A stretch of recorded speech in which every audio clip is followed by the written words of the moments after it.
Kudus. Yang kami hormati Bapak dan Ibu dosen PIAUD Fakultas Tarbiyah IAIN Kudus, yang kami sayangi dan kami banggakan mahasiswa Prodi PIAUD Fakultas Tarbiyah IAIN Kudus. Sudah siap pagi ini teman-teman ya? Pagi menjelang siang. Meskipun siang tapi semangatnya masih pagi ya. Oke. Baik, supaya tidak mengantuk ya. Di sini ada yang mengantuk teman-teman yang di rumah? Nah, nanti Bu Eni ajak nyanyi dulu biar nggak ngantuk ya. Oke, marilah yang pertama kita panjatkan puji dan syukur kehadirat Allah Subhanahu wa Ta'ala, Tuhan semesta alam, yang telah memelihara dan tak pernah berhenti memberikan hidayah bagi umatnya.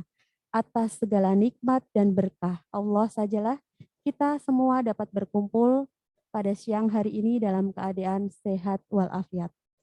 Salawat serta salam senantiasa kita haturkan kepada junjungan kita Nabi besar Muhammad Shallallahu Alaihi Wasallam yang kelak kita nantikan syafaatnya di yaumul akhir nanti. Baik teman-teman mahasiswa yang kami banggakan, perkenankan kami membacakan susunan acara pada siang hari ini. Acara FGD, Forum Group Discussion dengan topik kendala mahasiswa tingkat akhir Prodi PIAUD IAIN Kudus. Acara yang pertama adalah pembukaan. Kemudian yang kedua, sambutan Kaprodi PIAUD dan materi pertama yang akan disampaikan oleh Bapak Ahmad Fatah MSI. Kemudian yang ketiga, materi kedua yang akan dibawakan oleh Ibu Indi Ari Pratiwi MPD. Dan yang terakhir adalah acara penutup. Baik, marilah kita buka acara Forum Group Discussion siang hari ini dengan membaca Ummul Kitab bersama-sama. Al-Hadiniyah, Al-Fatihah.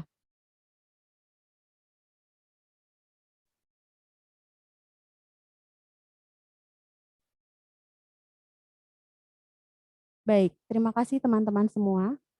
Acara yang kedua adalah sambutan dari Bapak Kaprodi PIAUD, dilanjutkan dengan materi yang pertama, yaitu dari Bapak Ahmad Fatah MSI. Kepada beliau kami persilahkan.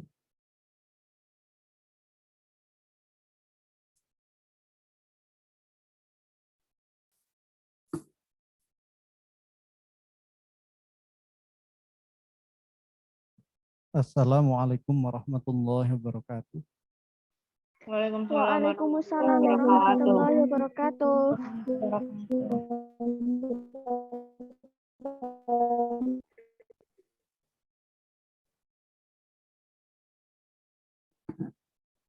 Wa ala alihi wa sahbihi wa man tabi'ahum bi ihsanin ila yaumil qiyamah. La haula wala quwata illa billahil aliyil azim. Wa ba'd. Yang kami hormati Bapak Ibu dosen program studi pendidikan Islam anak usia dini, yang saya sayangi dan saya banggakan teman-teman mahasiswa, mahasiswi program studi pendidikan Islam anak usia dini, utamanya pada siang kali ini adalah semester 8, semester 10, semester 12, dan yang paling senior, semester 14.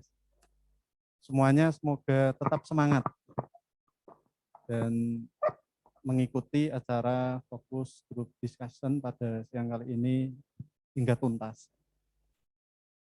Yang pertama dan utama, syukur alhamdulillah pada kesempatan siang kali ini kita bisa satu forum dalam forum virtual, yakni fokus group discussion dengan agenda akselerasi atau percepatan penyusunan dan penyelesaian tugas akhir atau skripsi mahasiswa program studi pendidikan Islam anak usia dini. Tujuan dari kegiatan FGD ini adalah bagaimana agar mahasiswa dapat mengenali, memetakan dari problem-problem yang selama ini ada. Oleh karena itu kami dari tim Prodi kemarin telah apa namanya, melakukan pemetaan dan identifikasi hal-hal apa saja yang menjadi problem, ya. Menjadi problem mahasiswa di dalam penyusunan dan penyelesaian tugas akhir atau skripsi. Tujuan utamanya agar lancar, agar selesai dan nantinya bisa diwisuda betul-betul menjadi sarjana pendidikan yang berkompeten, yang berdaya saing dan expert, ya, di bidang apa namanya, pendidikan Islam anak usia dini. Yang berikutnya, selaku Ketua Program Studi PIAUD Fakultas Tarbiyah IAIN Kudus, saya berterima kasih pada tim dosen Prodi PIAUD yang telah bersama-sama pada siang kali ini ikut hadir di dalam forum FGD ini, utamanya tim inti di Prodi dan tim pelaksana di Prodi. Saya sangat berterima kasih. Dan terima kasih kami ucapkan juga pada teman-teman mahasiswa. Saya lihat di layar saya tertera ada 51. Semoga yang lain segera menyusul agar bisa menyimak awal hingga akhir dari kegiatan FGD ini. Demikian saya kira selaku Ketua Program Studi yang saya selanjutnya, saya akan menyambung dengan materi yang berupa hasil pemetaan dan identifikasi mengenai problem atau permasalahan-permasalahan yang dihadapi mahasiswa di dalam penyusunan dan penyelesaian tugas akhir atau skripsi. Mohon izin waktunya akan saya share screen untuk menyampaikan materi yang pertama.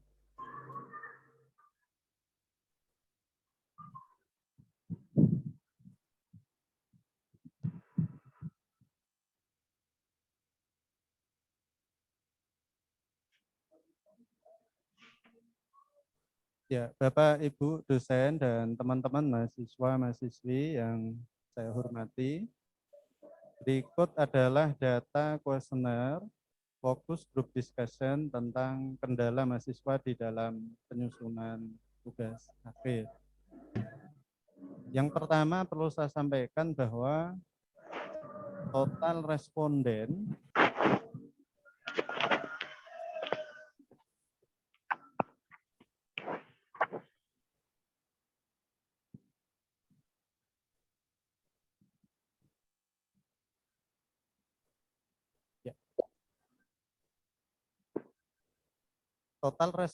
dari mahasiswa yang berpartisipasi mengisi dari kuesioner ini yang terdiri dari 56 mahasiswa angkatan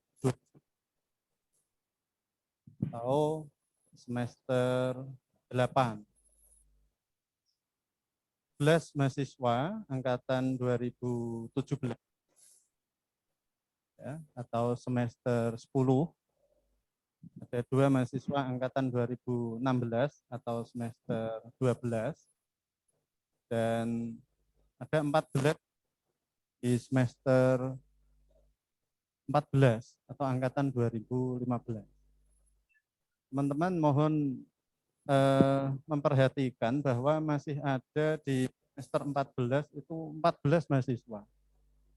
Jadi ini mohon menjadi perhatian khusus, utamanya yang semesternya sudah 14, yang 12 juga sudah saya warning ya, kemarin melalui ketua kelas atau ketua HMPS pada masanya, saya juga selalu mengingatkan baik melalui grup chat WA maupun melalui pertemuan langsung. Yang berikutnya adalah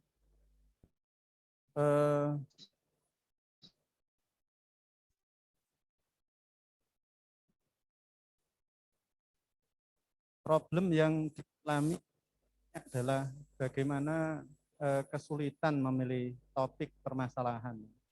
Jadi ketika kami menanyakan apakah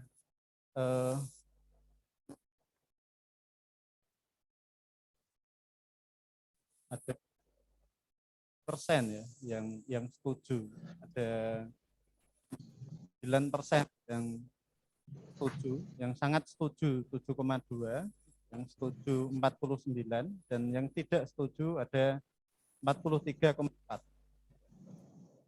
Artinya di sini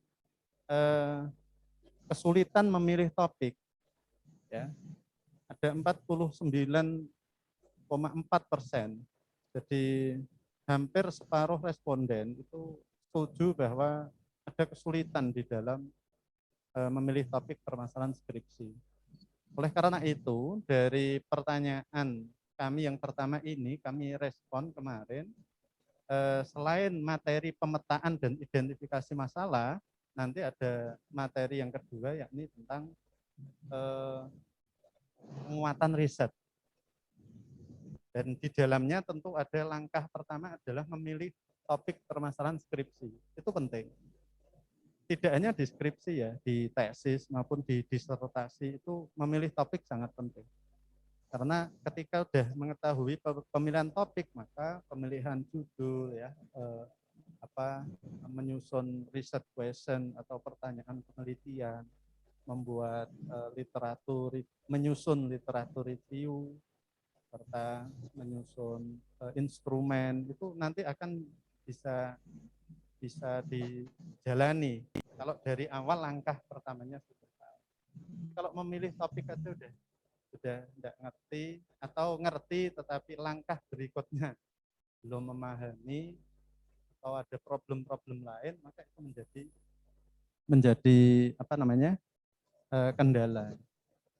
Yang berikutnya, saya mengalami kesulitan memilih judul. Di sini 42% itu setuju dan 45% tidak setuju. Jadi ya ada keberimbangan lah sebagaimana memilih topik tadi. Jadi separuh responden ya, 50-50 kalau saya menyebut. Itu ada kesulitan, separuh yang lain enggak. Itu dalam memilih topik maupun memilih judul.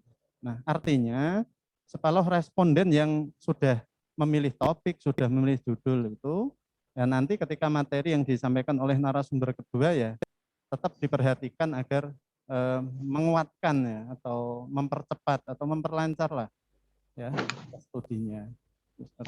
Yang berikutnya saya mengalami kesulitan menyusun latar belakang. Nah, ini angka yang setuju 48, sementara yang tidak setuju ada 34. Sisanya adalah sangat setuju. Artinya ada separuh lebih ya, yang mengalami kesulitan itu. Ya, separuh lebih, 48 tambah 16, ada separuh. Menyusun latar belakang itu juga kalau yang tidak memperhatikan ya, hanya menyusun kata-kata yang tidak memiliki dasar. Padahal di dalam penyusunan latar belakang itu pada intinya kan bagaimana fakta sosial dan bagaimana data-data atau fakta literatur. Kata kuncinya di sana. Jadi ketika kita membaca beberapa literatur baik buku, di jurnal begitu, kita compile, kita jadikan satu tentang tema apa, misalnya tentang kesehatan gizi pada anak usia dini atau tentang penggunaan media tertentu pada anak. Maka itu tulisan-tulisan itu kita compile, kita pahami, kita susun. Nah, yang berikutnya fakta sosialnya bagaimana? Nah, ini saya selaku kaprodi memberi arahan dan ancangan ke sana. Jadi sebenarnya dua hal. Jadi kalau latar belakang sudah tidak ada buku, tidak ada jurnal, ya, tidak ada bagaimana preliminary research atau survei awal tentang data lapangan, udah itu kalau saya yang bimbing suruh balik. Baca lagi, saya bilang gitu. Nah, ini merespon bagaimana menyusun latar belakang. Yang berikutnya adalah saya mengalami kesulitan mencari landasan teori.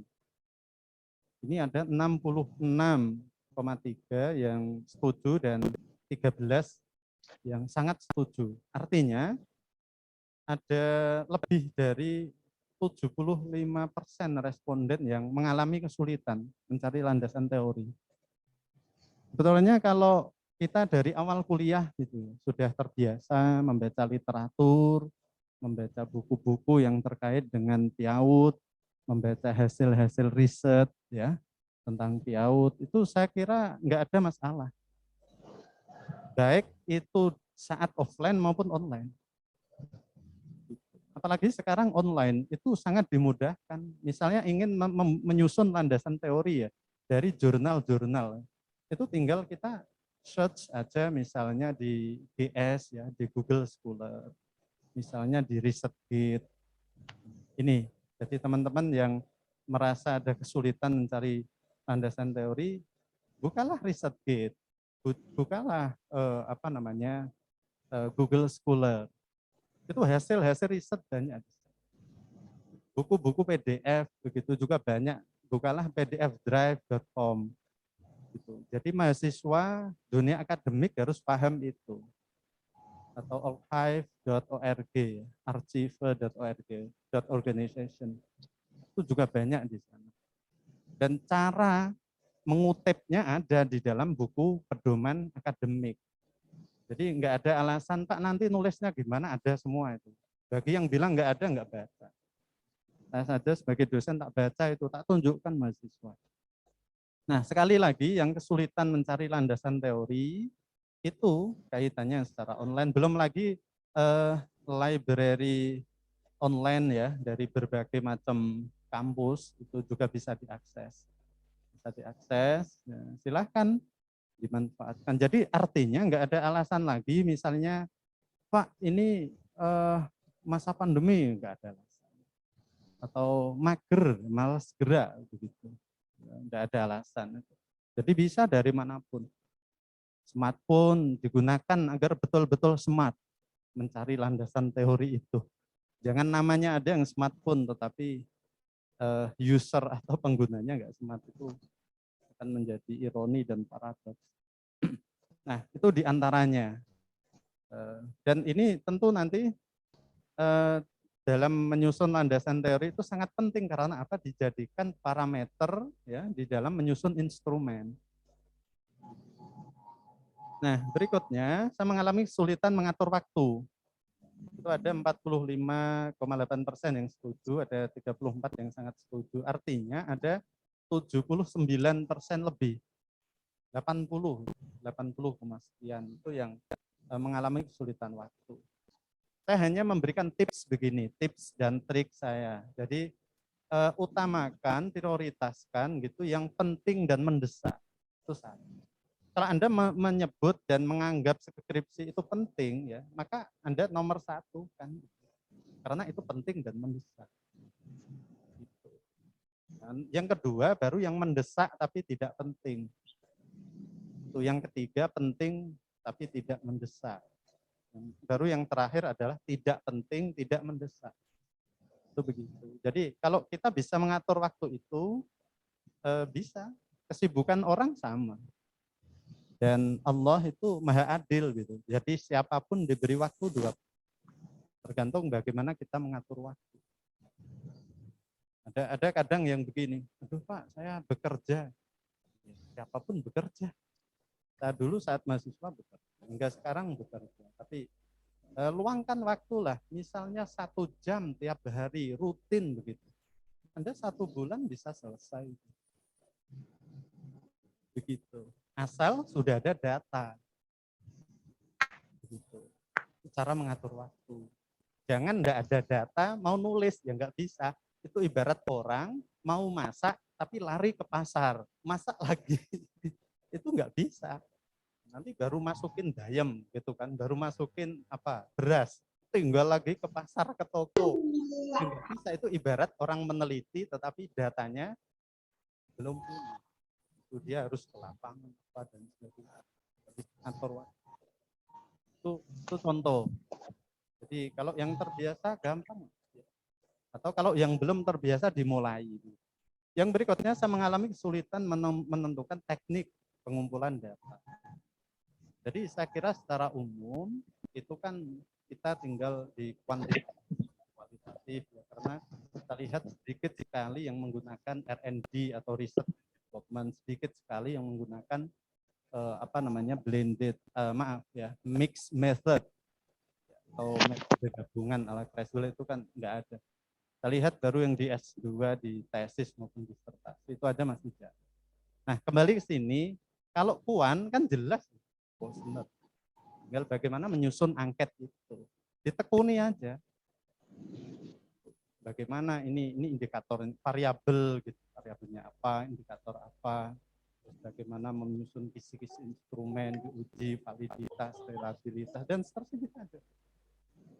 Nanti yang kual juga sama, itu kan tinggal membuat pedoman wawancara, pedoman observasi. Kalau landasan teorinya jelas kan biasanya bingung itu karena landasan teorinya nggak jelas. Jadi mau tanya nggak ngerti. Saya mau tanya tentang bagaimana efektivitas media pembelajaran. Media pembelajaran apa? Spesifikkan. Apa yang aspek-aspek indikator. Nah, itu. Yang berikutnya adalah saya mengalami kesulitan dalam membuat instrumen. Ini ada hubungannya tadi dengan pengumpulan data. Pengumpulan data dan instrumen itu ya sebagai dua sisi mata uang, nggak bisa dipisah. Ini yang berikutnya saya mengalami kesulitan menentukan teknik pengolahan data. Nah ini juga setelah instrumen ini juga cukup banyak yang setuju, artinya banyak yang kesulitan ya. Di sini yang dalam teknik pengumpulan data juga sama, ini 65 masih ditambah 15. Jadi cukup dominan, ada sekitar 80 lebih, 6, 7, dan 80 lebih responden yang mengalami kesulitan. Tinggal pengolahan ya tadi, tinggal Anda di kuan atau kual. Dipelajari aja, kata kuncinya mau belajar. Udahlah, kalau nggak mau belajar, nggak bisa. Orang hidup itu kan pembelajar harusnya. Jadi membuat skripsi pembelajar. Atau kalau udah lupa misalnya, dulu medpennya gimana ya Pak? Statistiknya bagaimana? Di-refresh lah, di-recall. Ya. Seperti itu. Oke, berikutnya adalah saya mengalami kesulitan menginterpretasikan dan mendeskripsikan. Hasilnya juga yang setuju dan sangat setuju juga dominan, walaupun ada yang tidak setuju, artinya dari data-data yang saya sampaikan juga ada responden yang sudah lancar-lancar aja gitu. Iya, walaupun mulai tadi tentang landasan ya, terus instrumen pengolahan data itu memang semakin dominan yang kesulitan. Tapi masih ada responden yang 20 hingga 30% yang tidak mengalami kesulitan. Ini data-datanya, cara pembacanya. Yang berikutnya saya mengalami kesulitan membuat simpulan dan syarat. Jadi simpulan itu kita lihatnya adalah di research question. Jadi bagaimana ketika kita melihat rumusan masalah kita itu yang dijawab di dalam simpulan, jawaban singkatnya begitu. Jawaban detail dan mendalamnya itu ada di dalam result and discussion atau di pembahasan atau di finding of research atau di bab 4 itu gampangnya mahasiswa. Begitu. Ya. Jawaban singkatnya ada di, maka sebutannya itu simpul. Memang betul-betul bagaimana ya simpulan dari. Oke, berikutnya ternyata masih banyak juga yang kesulitan ya menyusun simpulan. Ya. Yang berikutnya saya bingung dengan metodologi penelitian. Ini masih di angka 67 lebih mengalami kebingungan, tapi ada juga yang 33% yang tidak mengalami kebingungan. Udah nggak puyeng berarti. 33. Tadi dari pagi itu beberapa teman saya ada banyak puyeng ya. Saya bilang hidup ya di jalan ya, ngapain puyeng saya bilang. Kalau kita mikir aja ya puyeng gitu. Kita jalannya aja. Berikutnya, saya mengalami kesulitan disebabkan oleh proses bimbingan yang relatif lama. Ya, kalau pingin nggak lama, rajin. Di data ada yang 48, ada 41. Hampir berimbang ini. Ada yang mengalami begitu, ada yang enggak. Kata kuncinya rajin, tekun lah. Tekun aja. Ya, mentalnya harus kuat. Gitu. Artinya, di sana kan kadang dicoret-coret pembimbing gitu, atau kadang sulit ketemu. Enggak apa-apa, tetap proses saja. Lama-lama selesai. Pepatah Cina itu mengatakan gitu, kita bisa melangkah pada langkah ke-1000 kalau ada langkah pertama, ada langkah kedua. Jadi bukan baru melangkah 2 kali ya, terus pembimbingnya nggak bisa ditemui, dianggap sulit. Itu kan pikiran kita yang menyebut sulit. Ditemui lagi, dikontak lagi, begitu. Nah itu agar bimbingannya cepat selesai. Begitu ya teman-teman mahasiswa. Ini berikutnya, saya mengalami kesulitan disebabkan oleh proses bimbingan tersebut. Saya melakukan kegiatan lain selain menyusun skripsi sambil bekerja. Ini ada 40 dan 26 ya. Ada 75 lebih yang punya kegiatan lain. Tapi saya kira nggak masalah. Ya, sharing saja saya sejak mahasiswa itu udah bekerja, enggak apa-apa. Enggak ada alasan itu menjadi penghambat untuk menyelesaikan skripsi. Orang hidup kalau banyak kegiatan kan malah bagus. Nah, begitu. Yang penting bisa memanage ya, dan menikmati yang paling penting. Jangan dimanage saja, nggak dinikmati. Nih, jadi yang udah punya pekerjaan enggak apa-apa, diselesaikan. Selesaikan aja. Diatur waktu. Gitu. Luangkan waktu 1 jam aja tiap hari. Jelang subuh misalnya. 1 jam. Kalau sekarang subuhnya jam 4 lebih gitu ya. Anda udah bangun jam 3:15. Udah kerjakan itu tiap hari. Saya yakin sebulan selesai. Atau luangkan waktu habis subuh. Gitu. Sampai nanti berangkat kerja, udah kerja apa gitu ya. Saya yakin selesai sebulan. Nah, itu tips dan triknya. Atau Anda meluangkan waktu ya, habis Isya. Terus 1 jam terus. Jadi orang belajar itu sebetulnya kan nggak muluk-muluk, tapi kita bagaimana mengatur, menjalankan yang kita rencanakan itu. Gitu. Jadi plan your work and work your plan gitu. Jadi rencanakan kerjaanmu dan kerjakan rencana. Ini itu aja. Kadang kita habis ada FGD gitu, semangat kan. Betul Pak Fatah ya, saya habis Isya 1 jam, tapi hanya berjalan 2 hari. Ya nggak selesai juga, diselesaikan. Ya. Saya support, saya doakan. Saya mengalami kebingungan dalam membuat susunan struktur penulisan skripsi yang besar. Saya kira Anda mengacu aja pada buku panduan. Itu adalah yang lebih safe, ya, lebih aman, lebih jelas, terukur begitu. Kemarin ada yang bimbingan ke saya, itu bilangnya Pak, saya ini ngikut seperti sistematika kakak-kakak atau senior. Saya bilang acuan Anda apa? Buku panduan aja. Itu aja. Jadi kalau ada kesulitan buka buku panduan. Tuh ya, ini datanya juga masih. Yang berikutnya, saya mengalami kesulitan disebabkan dosbing yang terkadang sulit ditemui. Nah, ini ada yang tidak setuju itu 49. Jadi setengah responden tidak mengalami kesulitan. Mudah ditemui berarti. Ini saya balik penyampaian saya. Sisanya berarti ada 51,6 gitu, itu yang mengalami kesulitan. Jadi artinya data ini berimbang. Nah, maksud saya yang mengalami kesulitan tadi ditekuni aja, rajin komunikasi, ya, rajin bimbingan, dan hasil bimbingan, hasil revisinya betul-betul direvisi, itu saya kira memudahkan dan menyenangkan pembimbing.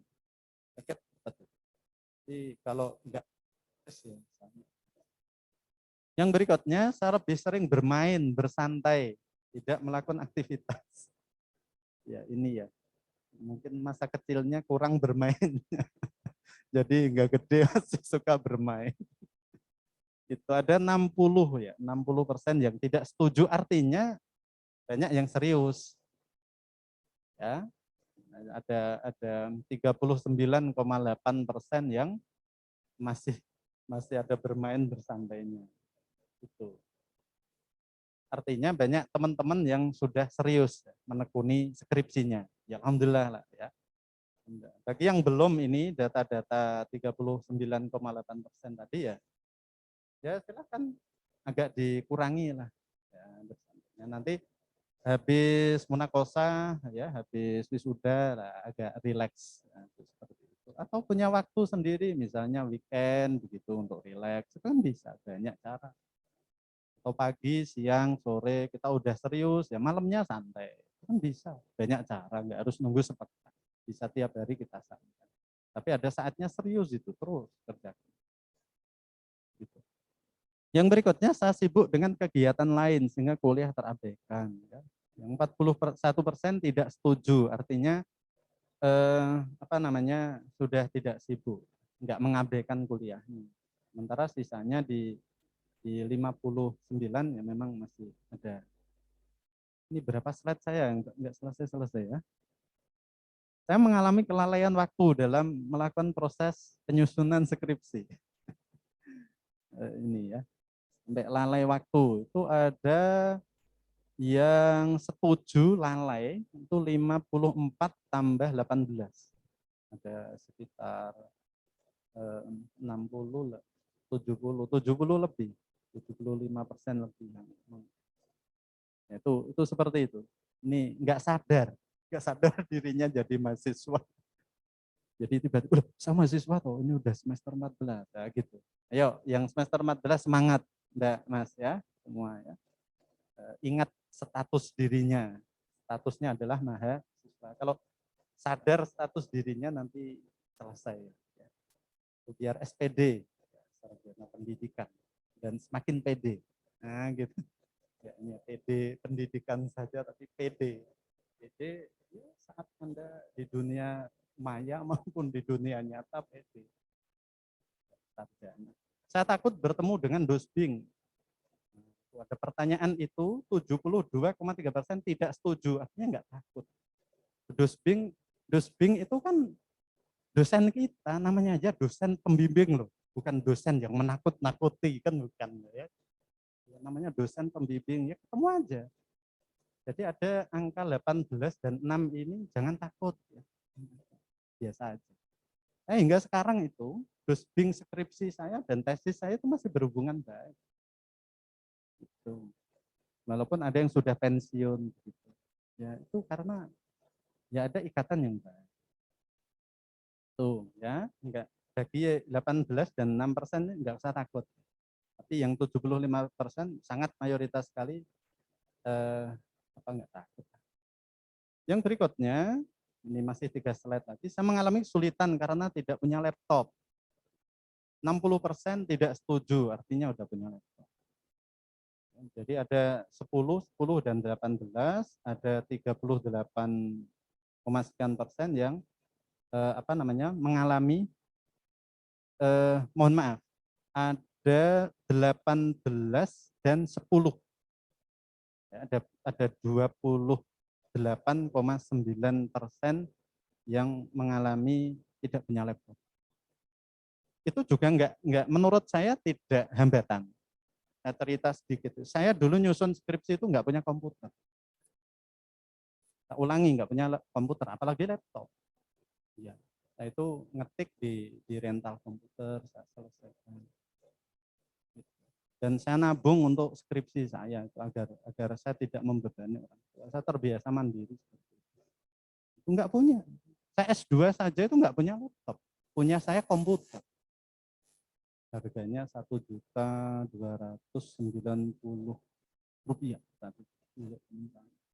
Nah, artinya ini menurut saya jangan dijadikan hambatan begitu loh bagi yang belum punya. Bagi yang sudah punya 60% itu sih enggak. Bagi yang belum punya. Banyak cara. Banyak.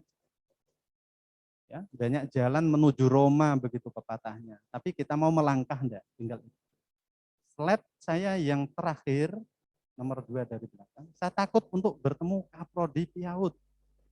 Ya, rata-rata 74,7 enggak takut ya. tapi masih ada 13% yang takut. Pertanyaan saya, takut kenapa? Ya nggak usah takut lah, ada apa dikomunikasikan. Kemarin juga ada yang komunikasi, banyak, hampir tiap hari saya ngantor saat jam kerja, ya. Saat nggak jam kerja ya nggak ngantor ya. Jangan terlalu rajin lah. Saat libur ya libur. Saat jam kantor saya. Tuh, silakan untuk bisa berkonsultasi ya dan seterusnya. Tentu yang lebih penting adalah dengan dosennya. Yang terakhir, bimbingan online tidak terlaksana dengan baik. Ini 47% tidak setuju, berarti sudah baik. Sementara yang 36 dan 12 artinya ada 48,1% yang menganggap masih tidak terlaksana dengan baik. Ya agak 50-50. Jadi menurut saya ya tinggal kembali pada bagaimana kemauan, ya strategi, siasat, mengatur waktu dan ketekunan bagaimana mahasiswa dan mahasiswi bisa menyelesaikan. Saya kira itu materi yang saya sampaikan. Mohon maaf, PPT-nya jumlahnya memang ada 26. Kalau Pak Fatah kok lama sekali ya, ini saya tuntaskan gitu ya hasilnya. Karena ini adalah suara mahasiswa, aspirasi dan suara dari mahasiswa semua. Demikian lebih dan kurangnya saya mohon maaf. Saya kembalikan pada moderator untuk bisa dilanjutkan pada narasumber yang kedua. Matur nuwun, sugeng siang. Assalamualaikum. Waalaikumsalam warahmatullahi wabarakatuh. Terima kasih kepada Bapak Kaprodi Piaud, Bapak Ahmad Fatah MSI yang telah memberikan materi yang pertama. Bagaimana teman-teman, masih tetap semangat dari rumah? Ya, menuju pemateri yang kedua, kita nyanyi dulu ya. Masih ingat lagu yang ini, yang pernah kuliah dengan Bu Eni ya? Alhamdulillah kita sudah melihat PowerPoint, kita juga sudah mendengarkan pemaparan dari Pak Fatah. Masih ingat lagu ini, kita bersenandung bersama.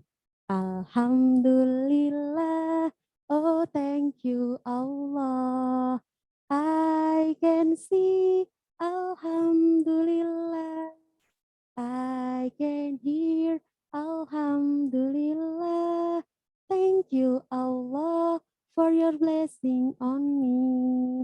Oke, sekarang sudah semangat ya untuk pemateri yang kedua. Nah, selanjutnya adalah materi yang tidak kalah pentingnya. Materi ini nanti akan menambah semangat teman-teman untuk segera menyelesaikan skripsi. Kita sambut pemateri yang kedua, yaitu oleh Ibu Indi Ari Pratiwi, MPD. Kepada Ibu Indi Ari Pratiwi, kami persilahkan. Cek. Assalamualaikum warahmatullahi wabarakatuh. Waalaikumsalam warahmatullahi wabarakatuh. Bismillahirrahmanirrahim. Alhamdulillahirrahmanirrahim. Wassalatu wassalamu ala asrofil anbiya'i wal mursalin. Sayyidina wa maulana Muhammadin wa ala alihi washabihi ajma'in, amma ba'du. Yang saya hormati Bapak Kaprodi Piaud, Bapak Ahmad Fatah MSI, beserta para dosen yang hadir di sini, yang ikut memikirkan gitu ya bagaimana caranya mahasiswa kita tuh bisa lulusnya itu cepat. Karena memang mengingat kemarin itu kita dikumpulkan dalam suatu forum gitu ya yang membahas tentang mahasiswa-mahasiswa yang memang belum lulus sampai saat ini atau yang dikenal adalah mahasiswa abadi gitu ya. Tapi jangan sampai. Saya doakan teman-teman yang di sini cepat lulus semua, cepat nanti ketika sudah lulus mendapatkan pekerjaan. Karena kemarin ya Pak Fatah tuh banyak sekali di WA oleh kepala sekolah yang membutuhkan teman-teman yang sudah lulus. Nah, jadi ada suatu motivasi ketika teman-teman nanti bisa menyelesaikan skripsi lebih cepat, berarti lowongan pekerjaan itu lebih cepat teman-teman dapatkan, gitu ya. Dan ada kabar yang kurang menyenangkan gitu ya bagi teman-teman yang belum lulus juga sampai nanti di semester terakhir 14 gitu ya. 14 gitu teman-teman akan mendapatkan surat cinta nanti dari rektorat. Nah, semoga ya di PAUD ini nanti tidak ada yang mendapatkan surat cinta itu. Teman-teman, kita mulai tentang riset kita ya, riset atau penelitian pendidikan Islam anak usia dini. Karena tadi melihat data yang sudah dipaparkan ya oleh Pak Fatah gitu ya, kok ternyata semua mengalami kesulitan gitu ya, dari penentuan latar belakang, bagaimana teknik mengolahnya data, bagaimana analisis, dan sampai bagaimana caranya nanti menginterpretasi data. Saya mulai karena harus dipercepat, waktunya tidak mencukupi gitu ya. Jadi ini sebenarnya masalah-masalah yang banyak berkembang pada anak usia dini. Yang kadang ketika gini ya, mahasiswa-mahasiswa sekarang itu lebih bukan menyelesaikan suatu masalah, tapi Bu, saya cari judulnya seperti ini. Bukan berlandaskan suatu masalah, tapi bagaimana cari judul yang mudah sehingga cepat lulus. Nah, itu yang nantinya malah membuat kesulitan di tengah jalan. Karena apa? Tidak ada solusi yang bisa ditemukan. Jadi teman-teman, ketika memulai skripsi, ada beberapa topik-topik, ada beberapa suatu permasalahan yang bisa teman-teman temukan di masing-masing sekolah yang teman-teman amati gitu ya. Mungkin ini ada beberapa contoh gitu kasus. Anak hanya mengutip petunjuk, oh ini permasalahannya di sekolahan itu. Terus gimana ya solusinya? Nah, solusi ini nanti dikonsultasikan sama dosen pembimbingnya. Bagaimana caranya Bu kalau seperti ini? Akhirnya apa? Terbentuklah suatu judul. Jadi judul itu bukan didapat karena kita ngarang, tapi karena ada sesuatu kenyataan gitu ya, yang tapi tidak sesuai dengan harapan. Kenyataannya, anak itu ketika diperintah guru bisa mengikuti petunjuk. Tapi harapan kita ternyata gitu ya, ketika diberikan suatu stimulasi oleh gurunya, anak tidak bisa mengikuti petunjuk tersebut. Nah, kita cari solusinya. Metode apa ya yang digunakan nanti? Media apa yang bisa digunakan? Itu salah satunya. Jadi ada beberapa ini, ada pembelajaran tidak otentik, di sekolah kurang diberikan otonomi, apalagi sekarang itu masa COVID gitu ya, masa-masa yang bisa digunakan berbagai macam penelitian. Pun sebenarnya ketika permasalahan di anak usia dini itu bukan hanya di anak usia dininya. Teman-teman bisa permasalahan tentang gurunya, permasalahan tentang orang tua anak usia dininya, permasalahan manajemen sekolahnya. Itu bisa dijadikan penelitian. Jadi bukan hanya anak yang bisa dijadikan sebagai objek penelitian, tapi yang melingkupi dari pendidikan anak usia dini itu. Nah, teman-teman, ketika tadi ya mencari suatu kesulitan, gini ada suatu masalah, teman-teman tidak perlu ragu ketika harus tanya ke dosen pembimbing ataupun teman-teman bisa share. Jadi teman-teman, andaikan seperti itu, oh saya tadi kalau untuk anak yang susah fokus gitu ya, saya kasihlah nanti media dia memasangkan benda gitu, biar dia fokus. Teman-teman bisa cari. Carinya tadi apa? Sudah disebutkan oleh Pak Fata. Kita bisa di e-resource ya. Kita bisa di Google Cendikia, Google Scholar. Kita bisa cari di PDF itu, arsip. Itu banyak sekali judul-judul yang membahas tentang apa yang disebutkan. Contoh ini ya, gitu. Ketika kita masuk Perpusnas, nah kalau masuk Perpusnas itu teman-teman harus mempunyai kartu perpus dulu, teman-teman harus mendaftar. Ketika sudah mendaftar, mendapatkan nomor, teman-teman bisa isikan. Ketika sudah isikan, tinggal search di sini. Teman-teman mau apa? Pengembangan media, memasangkan benda untuk atau terhadap atau untuk meningkatkan pemahaman atau konsentrasi anak andaikan gitu. Teman-teman tinggal search di sini, nanti akan keluar beberapa. Itu ada yang nanti dari luar negeri, ada yang dari dalam negeri. Karena apa? Ini sudah banyak sekali terindeksnya. Ada EBSCO ya, ada SAGE, ada Library. Jadi teman-teman di situ tinggal cari. Ataupun kepingin, Bu, saya tuh kepingin penelitian, suatu kesulitan gitu ya, tema-tema yang belum pernah diangkat di anak usia dini. Tentang andekan tentang transactional perspektif gitu ya. Ataupun tentang korupsi di anak usia dini itu seperti apa penanamannya, atau STEM gitu di anak usia dini itu gimana. Nah, teman-teman bisa search di situ untuk mendapatkan apa? Suatu informasi. Oh, ternyata kalau di luar negeri itu seperti ini ya diajarkan. Kalau nanti anak-anak saya di Indonesia, saya ajarkan seperti itu, bisa nggak kira-kira? Nah, itu gunanya untuk penelitian. Ini ya, early childhood education teacher, perception of integration, anti-corruption, gitu ya, dalam berbasis Islamic religius. Jadi bagaimana sih kita tuh mengembangkan pembelajaran suatu anti korupsi dengan dibalut Islamic religius pada anak usia dini gitu. Nah, ini suatu judul gitu ya, yang memang kita itu penasaran gitu loh. Karena apa? Menarik. Kalau judul-judul yang seperti ke media atau pengaruh kegiatan menganyam untuk motoris halus gitu ya. Tanpa diteliti pun gitu ya, kita tuh bisa menyebutkan bahwa ya pasti itu terjadi. Karena apa? Menganyam itu ada koordinasi tangan dan mata. Jadi ketika cari judulnya seperti itu, sebenarnya boleh saja. Tapi bagaimana caranya mengolahnya supaya kegiatan menganyam itu menarik. Oh Bu, saya menggunakan bahan-bahan yang tidak ada pernah digunakan oleh guru, kan gitu. Bahan kain atau apa gitu ya. Oh Bu, nanti saya gunakan seperti ini. Boleh gitu loh. Jadi menggunakan medianya yang berbeda, teknik atau strateginya yang berbeda, itu yang membuat suatu kekhasan yang beda dari yang lainnya. Sehingga ketika kita membaca judul itu, oh ini bisa nggak ya ternyata penelitiannya, coba membaca. Nah itu menariknya ketika teman-teman meneliti suatu judul yang tidak apa ya seperti itu. Kalau penelitian menganyam untuk motorik halus kan itu sudah bisa ditebak gitu ya, hasilnya pasti bisa gitu. Jadi teman-teman diharapkannya seperti itu. Jadi ini ya kebanyakan gitu ya pengamatan penelitian pada program studi PLT itu kebanyakan gitu ya meneliti 6 kemampuan anak. Walaupun sekarang seni sudah dilebur gitu ya, ada kurikulum prototipe, ada Pancasila dimasukkan, tapi teman-teman masih banyak yang meneliti tentang seni sendiri, meneliti tentang kognitif, sosial gitu. Padahal tidak hanya kemampuan anak yang teman-teman bisa teliti.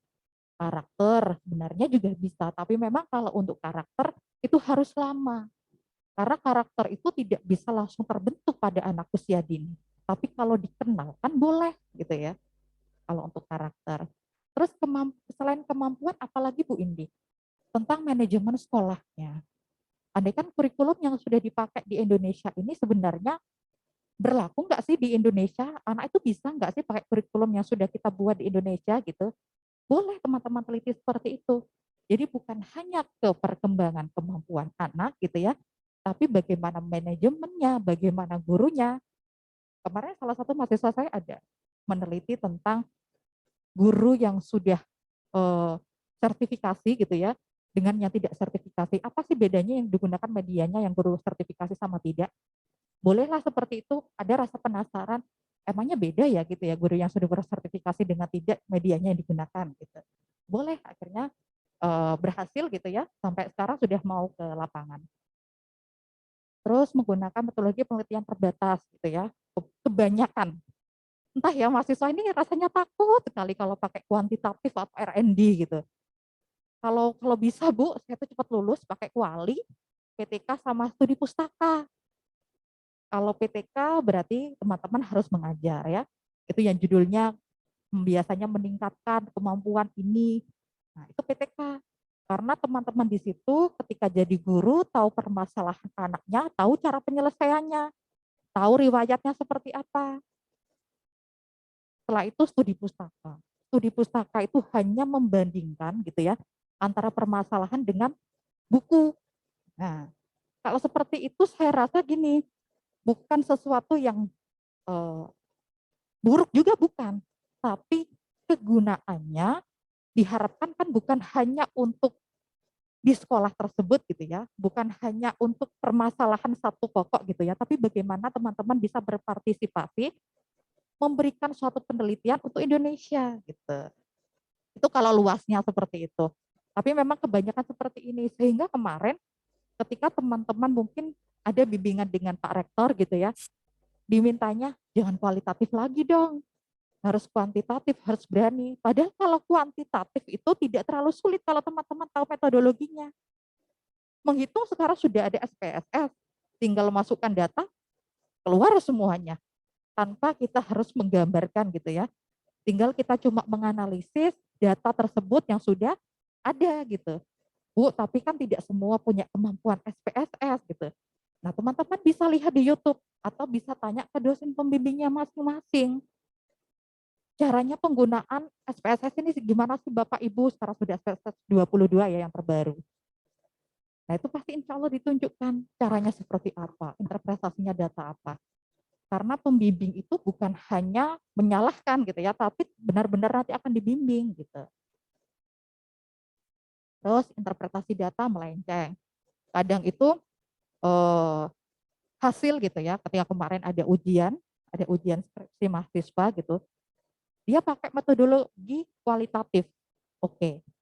Tapi di dalamnya itu ada hitung-hitungannya, ada SPSS-nya, ada semuanya. Ketika ditanya oleh Dewan Penguji, kok bisa interpretasi datanya itu pakai SPSS gitu ya. Ketika dia tidak bisa jawab bahwa kualitatif berbeda dengan kuantitatif, kalau kualitatif kan pakai triangulasi data gitu ya. Kalau kuantitatif kan pakai ada rumus-rumus tertentu. Dia tidak bisa menjawab seperti itu. Karena dia tidak bisa menginterpretasi data. Itu kelemahan-kelemahan di sini. Jadi teman-teman jangan takut, jangan merasa saya nggak bisa, merasa takut bertanya kepada dosennya, akhirnya menginterpretasikan data sendiri tidak sesuai.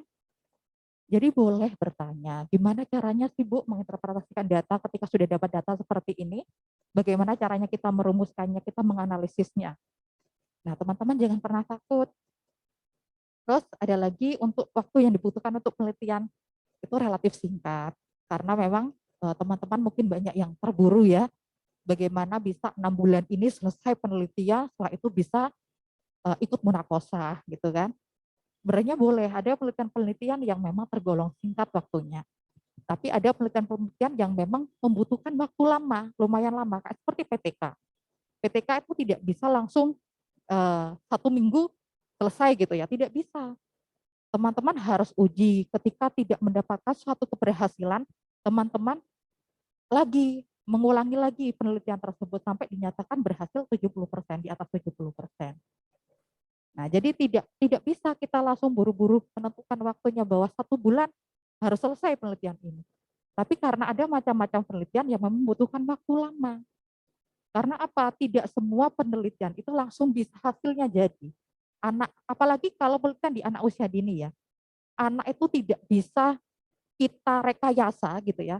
Kita suruh sesuai dengan penelitian kita. Kadang anak hari ini gitu ya, dia mood untuk menggambar. Wah, dia gambar bagus. Besoknya lagi ketika dikasihkan perlakuan lagi gitu, dia nggak mau menggambar lagi karena sudah bosan dengan kegiatan menggambar itu. Nah, itu anak-anak yang tidak bisa direkayasa. Kita tidak bisa mempermainkan data. Itu bedanya penelitian di anak usia dini dengan anak-anak SMA. Kalau anak SMA mah dikasih, andaikan, nah nanti nurut ya sama peneliti, kalau nanti disuruh angkat tangan semua gitu. Bisa kalau anak SMA. Kalau anak usia dini dia nggak mau, ya nggak mau. Itu bedanya. Jadi kita tidak bisa merekayasa data ketika kita penelitian lapangan gitu ya. Terus ini yang terakhir ini banyak sekali, masih sering. Jadi kurangnya mengkaji teori secara mendalam. Jadi teori dari si A gitu ya, dikasih footnote 6 gitu, ceplok lagi. B dikasih langsung teori lagi. Teori A ini tanpa diulas. Andaikan mengenai metodologi penelitian adalah seperangkat gini-gini. Itu langsung dikasih itu Ari Kunto, langsung dikasih ini. Tapi tanpa ada analisisnya. Andaikan bahasa di anak usia dini ada 4 gitu ya kemampuannya. Ada menyimak, berbicara, membaca gitu ya. Tapi tidak dituliskan bahwa berbicara itu seperti apa sih di anak usia dini, kemampuan menyimaknya itu seperti apa. Tidak ada ulasan dari dirinya sendiri. Jadi yang dibutuhkan memang bukan hanya analisis, tapi bagaimana mensintesa dari suatu teori. Sintesa itu ketika sudah dibuat suatu kesimpulan gitu ya, disimpulkan dengan kata-kata kita sendiri. Supaya apa? Skripsi kita itu benar-benar otentik dari pikiran kita. Bukan hanya dari teori orang lain yang disusun. Nah, itu kebanyakan seperti itu. Teori disusun gitu ya, tanpa ada analisis. Jadi kalau bimbingan saya harapkan dikasih Mbak, ini ada ulasan dari Mbak 1, Mbak 2. Nah, jadi ada kata-kata kamu sendiri, bukan hanya dari teori. Terus ini dari semua cecep sih. Saya lanjutkan. Jadi ini penelitian yang sampai sekarang gitu ya, yang belum terwujud gitu ya. Banyak yang masih belum terwujud. Memang R&D. R&D itu sangat jarang. Malah di Piaut kayaknya belum ada yang R&D. Belum ada sama sekali yang R&D. Makanya kita berharap ketika ada mahasiswa yang R&D, kita akan bantu semaksimal mungkin untuk menyelesaikan skripsinya itu. Karena apa? Ketika research and development-nya itu adalah suatu hal yang memang dibutuhkan di bidang Piaut, maka bagaimanapun caranya kita akan bekerja sama untuk mewujudkan itu. Jadi pengembangan sumber belajar gitu ya, media digital. Kalau anak-anak sekarang itu sekolahnya di rumah gitu ya, medianya terbatas. Di sekolah tidak ada media di sekolah itu yang ditaruh di rumah gitu. Bagaimana ya caranya menciptakan media digital yang digunakan di rumah, tapi anak-anak bisa tetap sekolah gitu, seperti di sekolah. Nah, itu belum ada pengembangan sumber belajar seperti itu. Andaikan membuat maze elektronik andaikan gitu. Di laptop membuat game maze gitu. Ataupun apa gitu, pengembangan apa sumber belajarnya. Terus pengembangan instrumen. Pengembangan instrumen ini belum ada juga ketika di Piaut. Kebanyakan memang kalau instrumen untuk kecerdasan gitu ya, kecerdasan jamak, itu kebanyakan pengembangan instrumen seperti itu. Pengembangan program pembelajaran. Sekarang program pembelajaran andaikan distance learning, pendidikan pembelajaran jarak jauh. Gimana ya caranya kita membuat suatu program supaya anak-anak itu bisa sekolah gitu ya, tapi di rumah gitu. Kemarin ini yang berusaha saya kembangkan mengenai buku panduan life skill. Jadi anak-anak bisa sekolah tapi dia di rumah. Contohnya ketika pembelajaran mengenai Magicom. Jadi dia bagaimana caranya menanak nasi. Mencuci beras terlebih dahulu. Berasnya ditaruh di dalam Magicom gitu ya. Dikasih air sesuai penuangannya berapa andaikan 2 tuang gitu ya. Dia pelajari matematika 1, 2 gitu. Dia ukur pakai jari, itu berarti suatu alat ukur yang tidak terstandar karena pakai jari. Setelah itu bagaimana dia menekan ya tombol cook gitu. Supaya apa? Oh ternyata dia itu bisa berhasil loh walaupun pembelajaran itu di rumah. Bukan anak-anak hanya disuruh mewarnai gitu ya, mencap atau apa yang ada di rumahnya. Itu saya berusaha mengembangkan ini. Tapi kalau teman-teman bimbingan saya ataupun yang lain mau menggunakan judul tersebut, boleh saya dukung. Nanti akan saya beritahu bagaimana caranya untuk berhasil mewujudkan pengembangan program pembelajaran. Terus ada pengembangan model pembelajaran, classroom management, tekniknya, pengembangan kurikulum, ini juga belum pernah terbahas gitu ya. Pengembangan kurikulum darurat kemarin, apakah ternyata terimplementasi dengan baik atau tidak gitu kan? Atau teman-teman mengembangkan kurikulum sendiri. Kan kalau di BA, Bustanul Atfal gitu ya, sama RA, itu terkadang kan punya suatu kurikulum sendiri. Kurikulum yang berbasis aswaja, ahli sunnah wal jamaah gitu ya, itu kan belum terpatenkan. Nah, teman-teman mungkin di sini bisa membuat kurikulum itu yang bisa memang terpatenkan nanti dengan strukturnya, dengan RPPH-nya seperti apa. Teman-teman bisa mengembangkan itu. Terus ada lagi pengembangan model penilaian pendidikan, ada asesmen. Kemarin Bu Eni mengembangkan asesmen berbasis digital. Jadi guru-guru bisa menilai anaknya gitu ya, atau mahasiswanya. Kemarin percobaannya Bu Eni pada mahasiswanya sendiri. Apakah bisa sih kita tuh menilai anak itu dari suatu digital itu. Nah itu yang masih teman-teman boleh membantu gitu istilahnya. Oh saya kepingin judulnya seperti Bu Eni seperti itu. Kembangkan menjadi suatu skripsi. Teman-teman akan insya Allah pasti disetujui oleh dosen pembimbingnya. Karena itu memang judul yang belum pernah ada di selama ini di Piau. Ini ya, jadi kalau untuk riset memang kita sudah nanti memasuki 5.0, Super Smart Society. Semua teknologi sudah menjadi bagian dari hidup kita. Jadi kalau untuk teknologi itu pasti akan mudah disetujui ketika judul-judul itu muncul gitu ya. Nah ini nanti terlalu tinggi. Seperti ini ya, ada distance learning, guru membuat video pembelajaran gitu ya, ada transformasi pembelajaran. Itu gimana sih nanti dari data wawancara ini sudah dilihat, oh ternyata, nah teman-teman memulai ketika membuat latar belakang seperti ini dulu. Harus ada datanya, jangan bilang semua guru di desa mana Kudus tidak paham ketika memberikan tugas, tapi datanya tidak ada berapa persennya. Nah seperti itu kan berarti datanya tidak valid.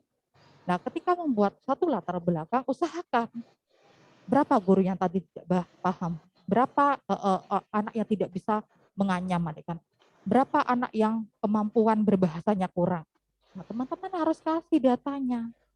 Jadi ketika data itu diperlukan, teman-teman waktu ujian sidang ditanya, kenapa Mbak kamu milih judul ini? Teman-teman bisa tahu, di sekolah saya, Pak, Bu, mengalami suatu masalah. Anaknya itu tidak bisa menganyam sebesar 46%. Itu observasi awal saya. Itu alasannya ketika ditanya ujiannya seperti itu. Jadi bukan karena, oh karena saya ingin aja Bu ngambil judul itu. Judul itu belum pernah ada. Ya saya kepingin aja Bu ngambil judul itu. Itu bukan alasan. Jadi kita by data. Gitu ya. Jadi itu contoh-contohnya. Ini tadi contoh judul gitu ya, ketika dibuat suatu judul tentang aneka pengembangan kurikulum ataupun penilaian gitu ya. Pengembangan model kurikulum pendidikan anak seni berbasis teknologi digital. Monggo itu ada yang mengembangkan. Luar biasa. Penilaian otentik berbasis permainan edukatif digital. Virtual learning as beneficial learning tools for children social development. Pengembangan instrumen kecerdasan moral anak usia 5-6 tahun. Itu belum pernah. Jadi teman-teman silahkan monggo kalau mau pakai judul itu. Insya Allah siap membimbing.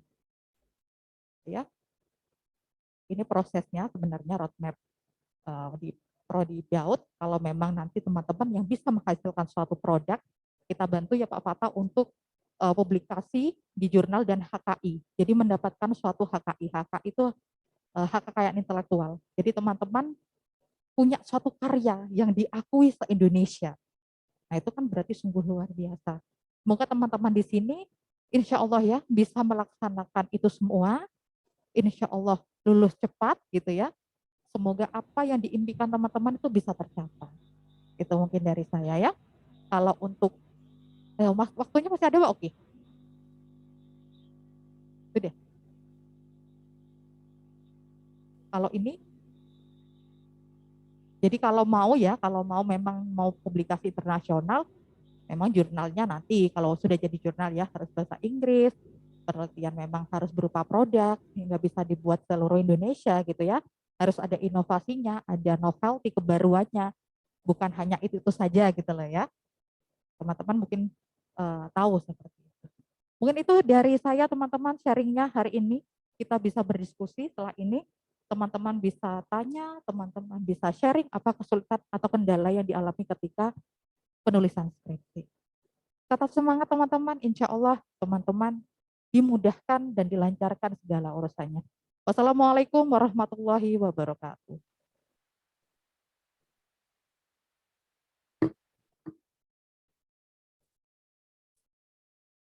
Terima kasih kepada Ibu Indi Ari Pratiwi MPD yang telah menyampaikan materi tips-tips bagaimana agar mahasiswa mempermudah untuk menyelesaikan skripsi. Baik, untuk acara selanjutnya adalah tanya jawab.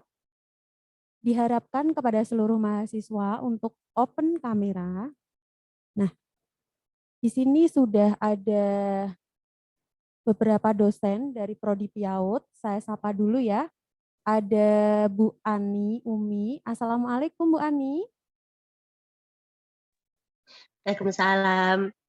Sehat Ibu? Sehat semua nggih. Ya. Pak Fatah dan teman-teman sehat semua nggih. Terima Nembe kasih. nembe flu. Ada Dan juga pangapunten nggih kula matikan. nggih. Ada juga Ibu Rini Dwi Susanti. Assalamualaikum Bu Rini. Oh ya, tadi pagi ini acara di PGMI ya, bersama kami juga. Terima kasih sudah ikut bergabung, Bu Rini. Kemudian ada Bu Novita Pancaningrum.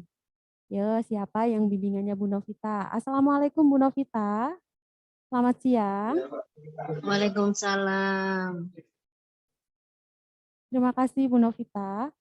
Berikutnya ada Pak Dr. Inami. Assalamualaikum Bapak.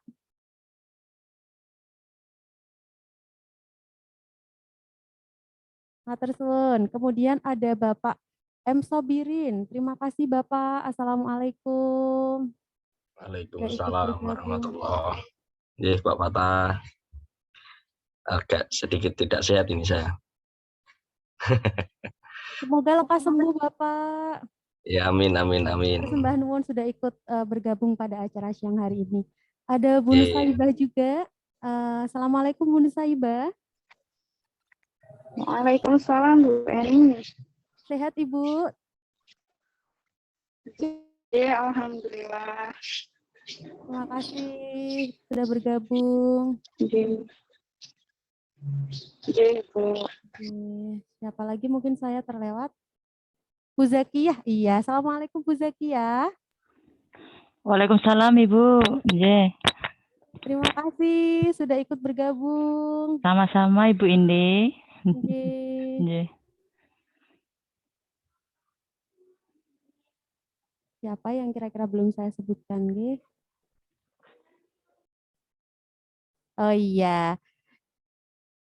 Oke. Di sini ada yang tak nampak tapi dekat di hati. Assalamualaikum Bu Nining. Sapa dulu dong mahasiswanya. Waalaikumsalam, Bu. Halo Bu Nining. Kemudian suaranya Pak Uki. Silakan Pak Uki.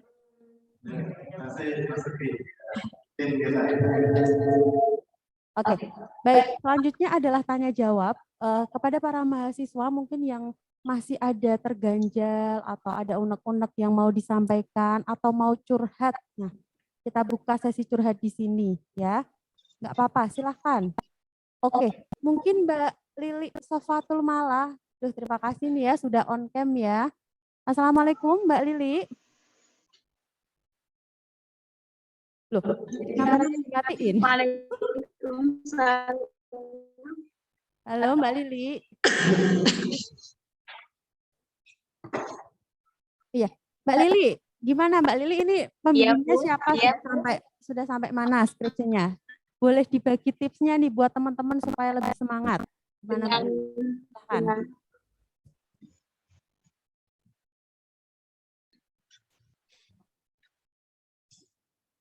Dengan pembimbing Bu Umi, Bu. Oke, silahkan. Kendalanya apa Mbak Lili? Mungkin kurang fokus, Bu. Masih agak gimana gitu.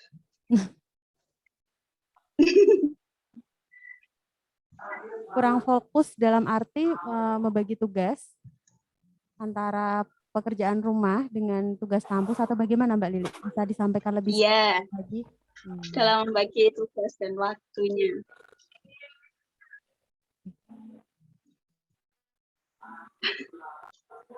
Bisa, bisa. Ini insya Allah kami ada. Ya, dengan membagi tugas kampus dan lain sebagainya. Oke. Baik Mbak Lili dan teman-teman yang lainnya, insya Allah kami juga membuka curhatan teman-teman ya. Apabila teman-teman mau sharing mungkin lewat WhatsApp. Saya di grup skripsi saya tuh sudah sampai saya opiak-opiak ya. Tapi ini ya, oh ini tadi ada Mbak Norma. Assalamualaikum Mbak Norma. Halo. Halo Mbak Norma.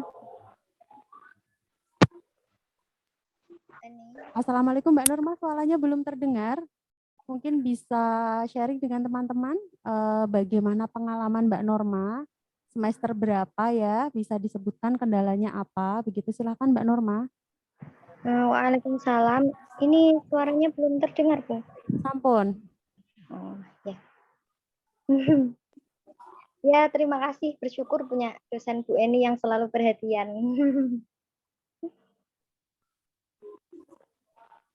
Ya, kendalanya itu apa ya, Bu? Mungkin waktu juga kemarin kan juga sempat udah mau menyelesaikan, tapi ada kendala sedikit dari diri sendiri gitu. Kalau menurut Norma itu kendalanya itu memang dari diri sendiri.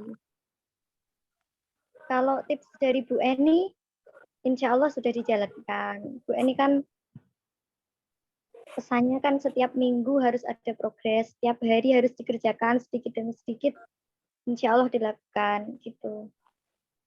Buat teman-teman semua semangat. Ya.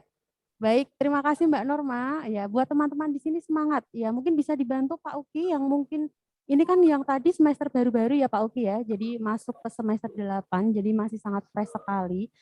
Ya, tolong dibantu saya dicarikan untuk teman-teman di sini yang mungkin sudah lebih dari semester 8 atau mungkin mengalami kendala apa gitu mungkin. Ya, yang semester 14, insya Allah kami siap membantu, bisa dipilih. Ini ada beberapa dosen dari Prodi PIAUD.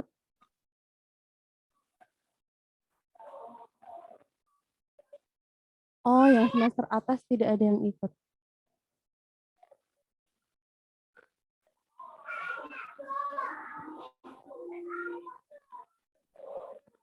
Oke, sambil menunggu dari Pak Uki, mungkin bisa teman-teman yang ada di sini ya, yang sambil mendengarkan.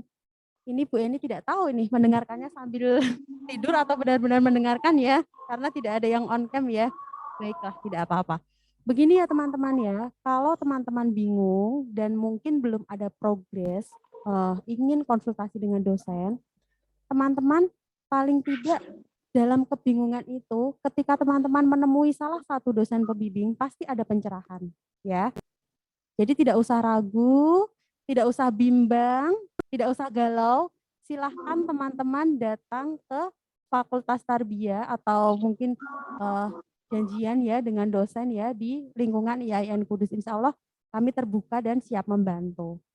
Bagi yang masih bingung tentang judul, metode, dan lain sebagainya, ketika sharing nanti pasti akan mendapatkan pencerahan ya. Gitu.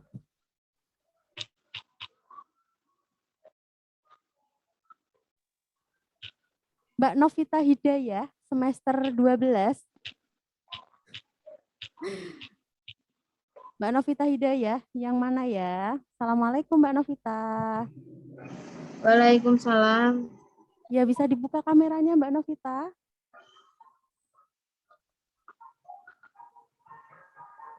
Alhamdulillah bisa ketemu dengan Mbak Novita. Apa kabar? Sehat Mbak Novita? Alhamdulillah baik. Alhamdulillah baik. Mbak Novita, kendala apa yang dialami Mbak Novita untuk menyelesaikan skripsi ini? Kalau boleh tahu Mbak Novita sudah sampai ada berapa bimbingannya? Gimana, Bu? Oke, Mbak Novita apakah mengalami kendala atau kesulitan-kesulitan ketika menyelesaikan skripsi? Ada kesulitan apa gitu? Mungkin bisa disampaikan. Mungkin waktu. Membagi waktu ya Mbak Novita ya? Iya. Kalau untuk skripsinya sendiri Mbak Novita sudah sampai di tahap apa? Proposal sudah selesai? Belum selesai. Belum selesai. Jadi lebih ke waktunya gitu. Iya. Kalau untuk menentukan judul apakah masih kesulitan juga Mbak Novita? Masih lumayan bingung.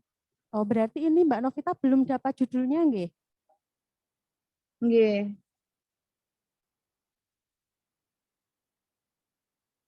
Ini ada tips dari Pak Fatah nggak? Ada tambahan dari Pak Fatah, monggo. Mbak Novita Hidayah ya. Iya, Pak. Oke, saran kami Ini untuk yang apa namanya semesternya sudah di atas 10, baik Mbak Novita maupun teman-teman yang lain ya segera berproses. Nah, segera berproses itu langkah pertama dijalani dulu. Langkah pertama. Jadi ya temuilah ya dosen pembimbing apa namanya diskusi mengenai topik ya permasalahan-permasalahan yang ingin diangkat. Tadi secara detail telah dijelaskan oleh Bu Indi dan secara umum mestinya teman-teman sejak kuliah itu sudah menemukanali ya, atau mengidentifikasi masalah-masalah yang ada. Gitu. Pengalaman para mahasiswa-mahasiswi itu banyak yang berangkat dari mata kuliah saat berkuliah. Di saran saya segera Mbak ya, segera sudah semester 12. Support Iya, dan doa Kak. kami ya untuk semuanya agar segera selesai. Berkomitmen ya untuk menyelesaikan J. Iya, Pak. Oke, ya alhamdulillah ikut senang rasanya ada komitmen untuk itu. Ya, ini teman-teman mohon maaf Bapak Ibu dosen di PIAUD ya apa namanya? Siap untuk membantu ya. Jadi silakan bisa ke kantor ruang Kaprodi ya untuk bisa berkonsultasi dan seterusnya. Memang harus diluangkan waktunya, nggih. Nggih, demikian. Jeleknya sih cepet apa tanya itu gimana kok katanya cepet ini.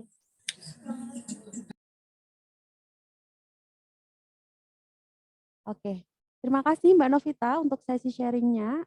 Selanjutnya Mbak Mawadatul, apakah hadir di sini? Mbak Mawadatul.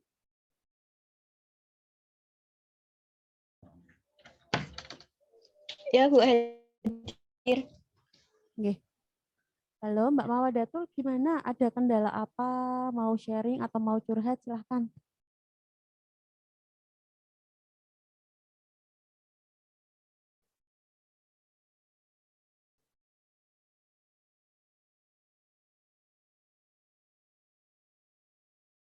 Oke, Mbak Mawadatul sepertinya kendala sinyal ya. Ini ada, saya bacakan ya, ada chat dari Mbak Dewi Umi. Mohon maaf Bapak Ibu belum bisa on cam karena masih ada acara di luar, kendala yang masih ada acara di luar. Kendala yang saya alami saat ini adalah merasa bingung ketika ingin konsultasi mengenai skripsi saya. Tetapi dosen pembimbing belum dapat ditemui sampai sekarang. Bagaimana tips agar mahasiswa di bawah bimbingan dosen yang sulit ditemui tetap bisa diberikan ruang untuk konsultasi kepada pihak dosen lain? Oke, baik. Mungkin saya minta bantuan Pak Fatah ya untuk menjawab. Oke, silakan Pak Fatah.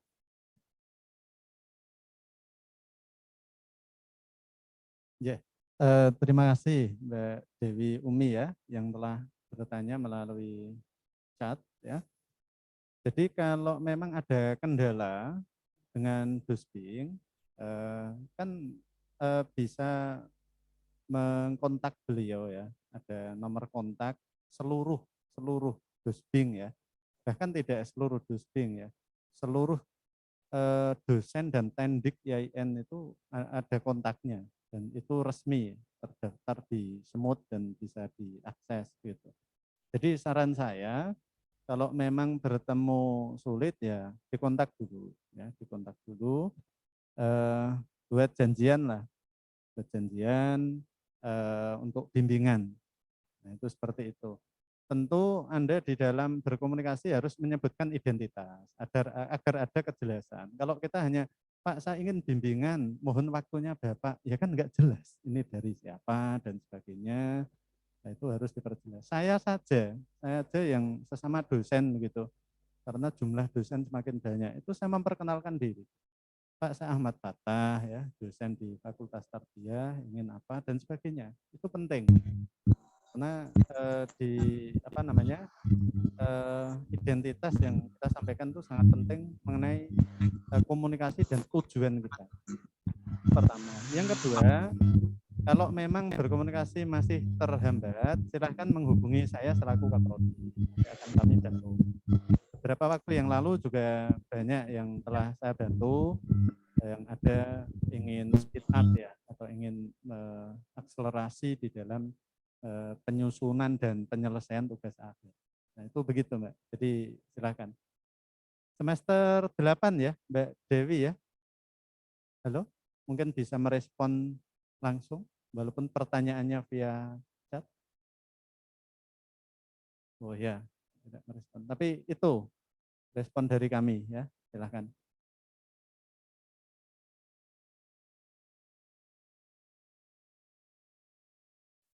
Oh begitu. Ya kalau sebagai apa namanya untuk diskusi ya silakan, enggak apa-apa. Tetapi pada intinya penugasan dari kampus itu berdasar pada penunjukan Dusbing yang telah berikan, diamanahkan kepada Dusbing dan diberikan kepada mahasiswa. Tapi misalnya untuk diskusi itu kan boleh-boleh saja.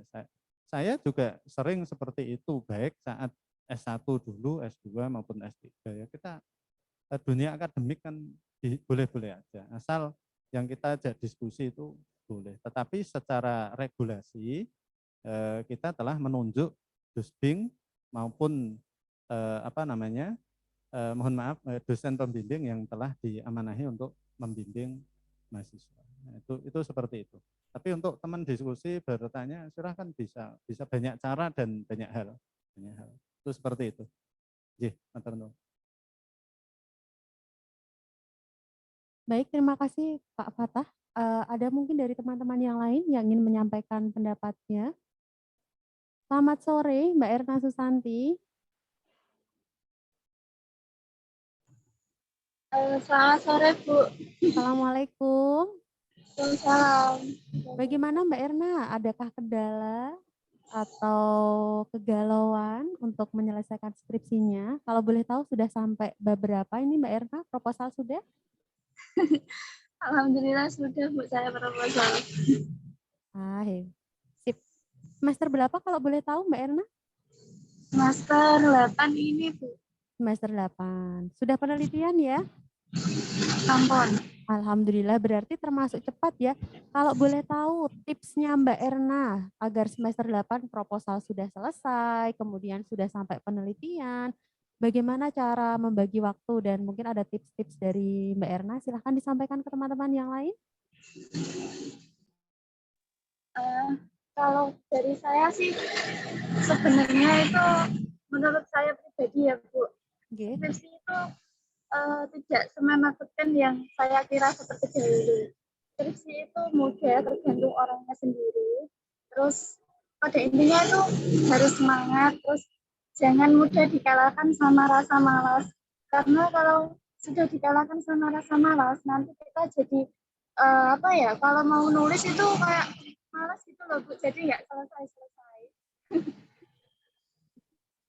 Terus kalau dari saya sendiri tuh, saya mempunyai target Bu, kalau setiap hari harus bisa nulis, meluangkan waktu nulis 1 sampai 4 jam setiap harinya. Jadi saya khususkan waktu itu buat nulis.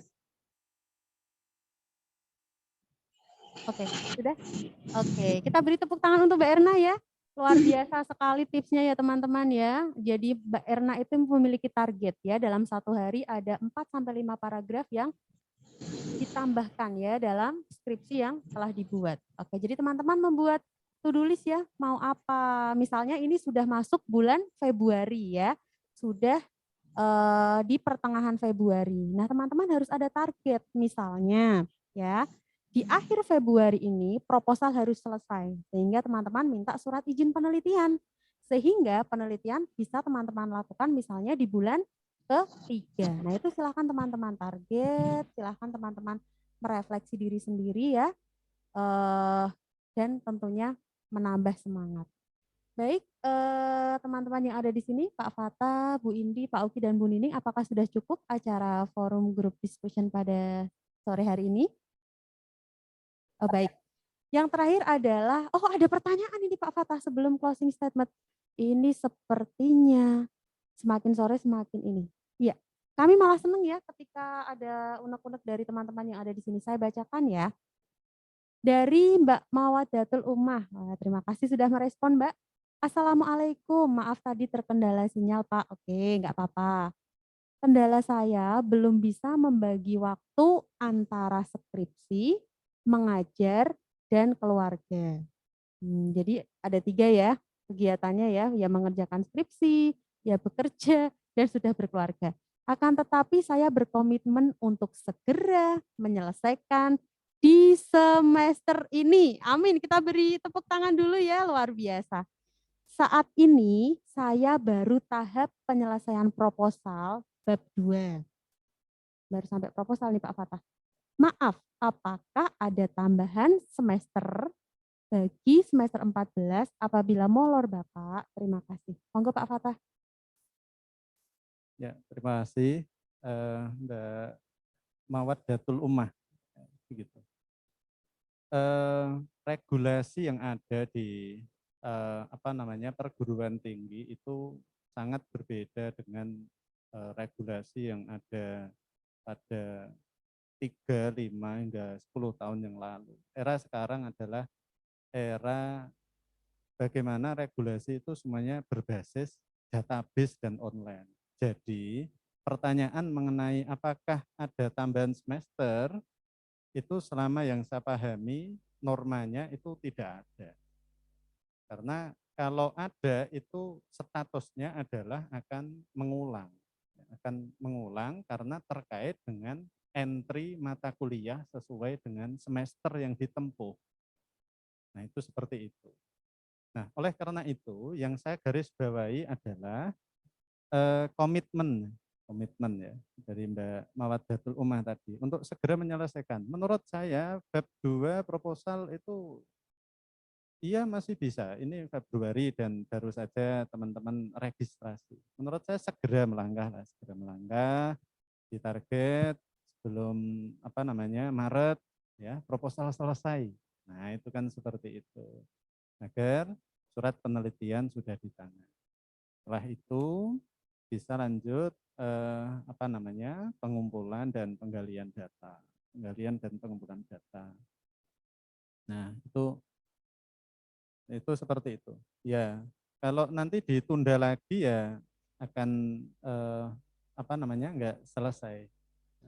Jadi saya ulangi, ditarget aja Mbak Mawadatul Ummah ya. Jadi Februari proposal selesai. Nah, itu terus sudah di tangan surat izin penelitian.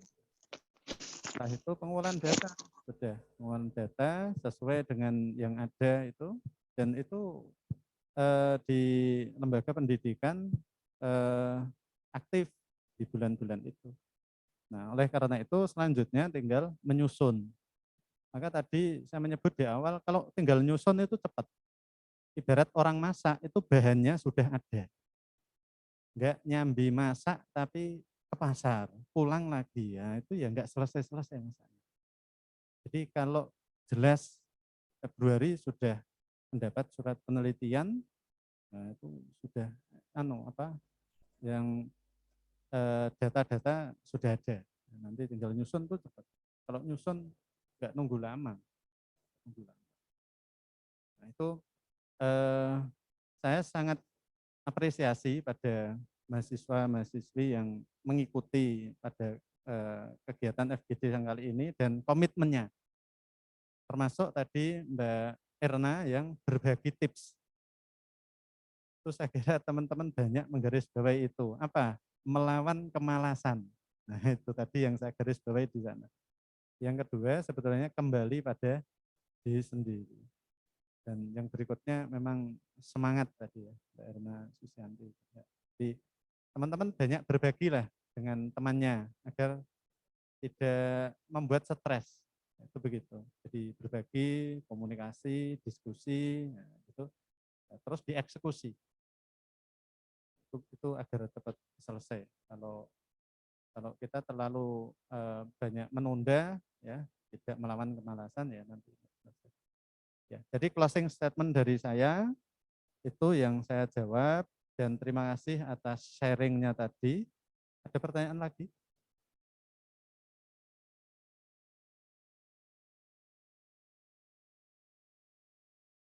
Oke. Oh iya, ini ada dari Bu Ani Umi, saya bacakan nggih.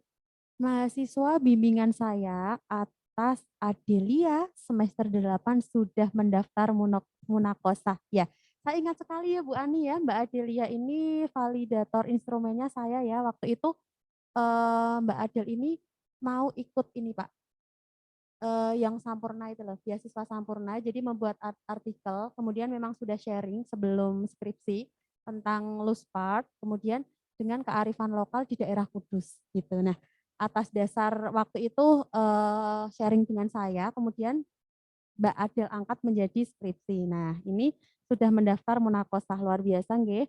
Teman-teman bisa bertanya ke Mbak Adel apa kiat-kiatnya bisa cepat dalam menyelesaikan skripsinya. Nggih. Nggih, kemudian ini Mbak Mawadatul, terima kasih Bapak atas pencerahannya luar biasa. Matur nuwun Pak Fatah. Nggih. Kemudian ini sebelum ke Mbak Adel ya, ke Mbak Audina Firda dulu. Assalamualaikum Bapak Ibu, mohon maaf saya mengalami kebingungan mengenai instrumen penelitian dan validasi. Bagaimana tips-tipsnya nggih Bapak Ibu? Terima kasih. Wassalamualaikum warahmatullahi wabarakatuh. Lah ini Bu Ani Umi nggih leres Bu Eni. Baik. Pertanyaan Mbak Audina Firda akan dijawab oleh Ibu Indi Ari Pratiwi, tapi sebelum ke Mbak Audina, apakah Mbak Adelia ada di sini? Selamat sore Mbak Adelia. Halo? Saya hitung ya. Mbak Adelia, saya hitung 1 sampai 3. 1, 2, 3. Oh ternyata tidak ada. Baik, kalau tidak ada langsung saja ke pertanyaan Mbak Audina Firda, ya Bu Indi ya, mengalami bagaimana tips supaya tidak bingung ya, untuk menentukan instrumen penelitian, kemudian menentukan ini validasinya, gitu. Monggo Bu Indi. Ya, terima kasih Mbak Audina Firda. Jadi kalau berhubungan dengan instrumen penelitian, validasi ini insya Allah penelitian kuantitatif ya. Tesis saya, penelitian saya itu pengembangan instrumen kecerdasan sosial anak 5-6 tahun. Ketika kita benar-benar mengembangkan instrumen seharusnya kalau ada apa ini urutannya itu sangat detail. Tapi kalau di sini kita mengerti teman-teman masih dalam tahap menulis gitu ya, dalam tahap belajar istilahnya, tahap S1, teman-teman bisa menentukan definisi konseptual dan definisi operasionalnya.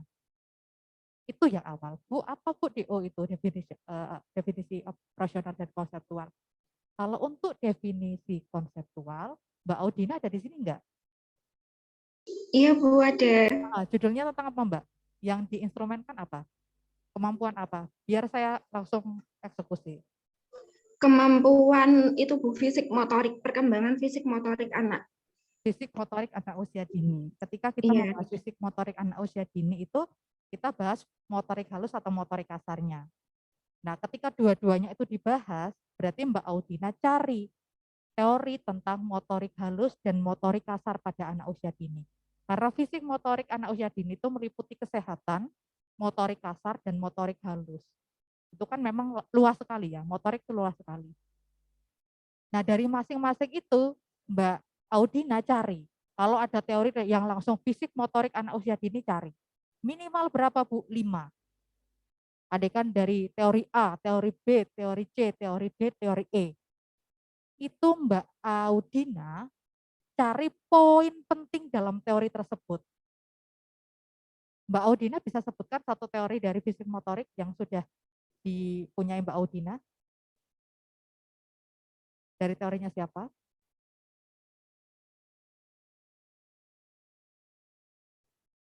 Mbak Audina? Ada di tempat? Nanti kan gitu ya. Saya lanjut aja. Jadi kalau sudah dapat teori 5 teori babon gitu ya, teori pokok tentang fisik motorik anak usia dini, baru disimpulkan sendiri oleh Mbak Audina. Jadi andaikan perkembangan fisik motorik anak usia dini adalah perkembangan yang meliputi otak, syaraf, kemampuan lokomotor anak gitu ya, pada anak usia berapa gitu andaikan gitu.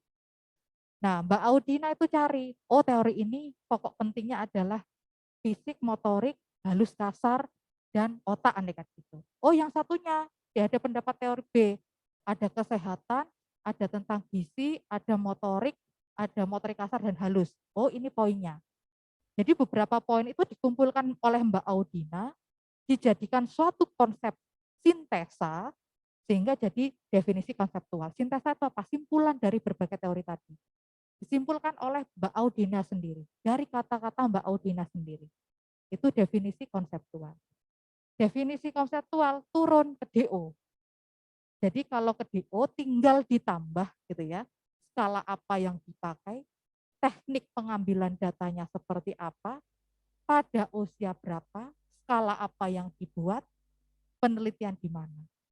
Andai kan tadi ya, kalau sudah disintesa, andai kan perkembangan fisik motorik anak usia dini adalah perkembangan kemampuan anak yang meliputi motorik halus, motorik kasar, gitu ya. Terus kesehatan anak usia dini dan perkembangan otak yang terjadi selama usia 0 sampai 8 tahun nanti kan gitu. Nah, dari situ Mbak Audina ditambah tadi menggunakan skala Likert dari berkembang, sangat berkembang. Nah, itu dijabarkan di situ tekniknya. Ditambahi lagi dengan metode apa analisisnya, di TK mana. Nah, ditambahi seperti itu. Jadi ada alat pengumpulannya, ada tekniknya, ada skalanya. Itu yang dinamakan definisi operasional. Jadi nanti ada poin penting dimensi. Kalau sudah ya, sudah jadi DO gitu ya. Kalau Mbak Audina kepingin ketemu saya, monggo. Saya kasih waktu, monggo dari hari Senin sampai Jumat gitu ya, saya di kampus, saya bantu membuat instrumennya. Untuk fisik motorik ya. Tapi nanti Iya, Bu. izin sama dosen pembimbingnya, jadi boleh saya dijadikan validatornya, nanti saya bantu untuk membuat instrumennya. Jadi kalau nanti sudah ketemu definisi operasionalnya, Mbak Audina tinggal membuat dimensi, indikator, dan nanti skalanya. Kalau seperti itu bisa nanti langsung dinilai instrumennya. Kalau sudah divalidator, divalidasi gitu ya. Validasi itu nanti ada dua, ada validasi pakar, ya, ada validasi secara rumus. Jadi kalau validasi pakar nanti ada beberapa pakar yang menyatakan bahwa instrumen Mbak Audina valid, sah gitu ya untuk dibawa ke lapangan. Itu dari pakar.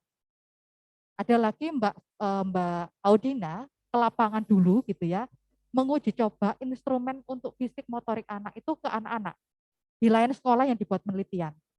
Oh ternyata bisa kok instrumen ini untuk menilai andekan anak mampu melipat sampai 3 lipatan andekan gitu.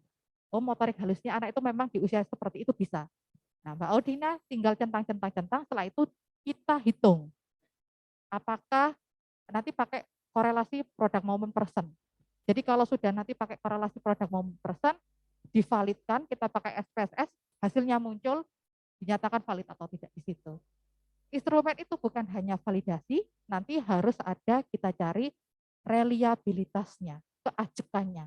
Jadi ketika dibawa di sekolah A, instrumen itu bisa dipakai. Di sekolah B, instrumen itu dipakai. Itu keajekan. Nah, nanti bisa menghitung juga mungkin ya pakai alpha onva. Itu kalau untuk reliabilitasnya. Monggo Mbak Audina nanti insya Allah monggo WA saya bantu untuk pembuatan instrumennya. Terima kasih. Iya Bu, Baik, terima kasih. luar biasa sekali jawaban dari Bu Indi, sangat mencerahkan ya di tengah kemendungan ini. Nah, alhamdulillah waktu sudah menunjukkan pukul 15.30 waktu Indonesia Barat. Sebelum closing statement dari Bapak Kaprodi, kami persilahkan mungkin ada sedikit motivasi dari Pak Sauki dan juga Ibu Pasiningsih ya. Yang pertama dari Bapak Sauki, monggo Bapak sedikit memberi semangat kepada teman-teman mahasiswa.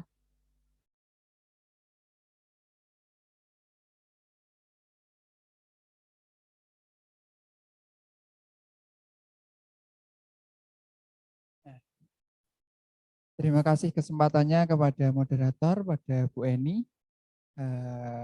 Saya ada motivasi bagi mahasiswa semester 8 10, 12, dan 14. Jadi ketika mengerjakan skripsi, ingat-ingatlah bahwasanya itu adalah bentuk tanggung jawabmu bukan hanya kepada dirimu, tapi juga kepada orang tua.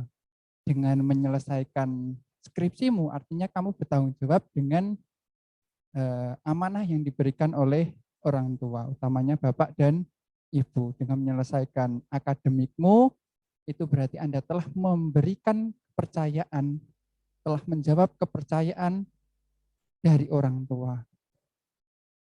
Kemudian selain itu juga saya juga ada tips dan tambahan. Kalau Anda merasa begini, jadi misalkan ketika Anda menghadapi semester baru, berarti di situ Anda akan dihadapkan dengan membayar SPP lagi. Coba bayangkan kalau ketika Anda membayar SPP itu ditanggung Anda sendiri. Nah, pasti akan ada motivasi lebih supaya untuk mengerjakan skripsi segera cepat selesai. Agar apa? Ketika nanti bertambah semester lagi, tidak ada biaya tambahan lagi. Nah, itu tips dari saya. Mungkin Bu Nining mau menambahkan?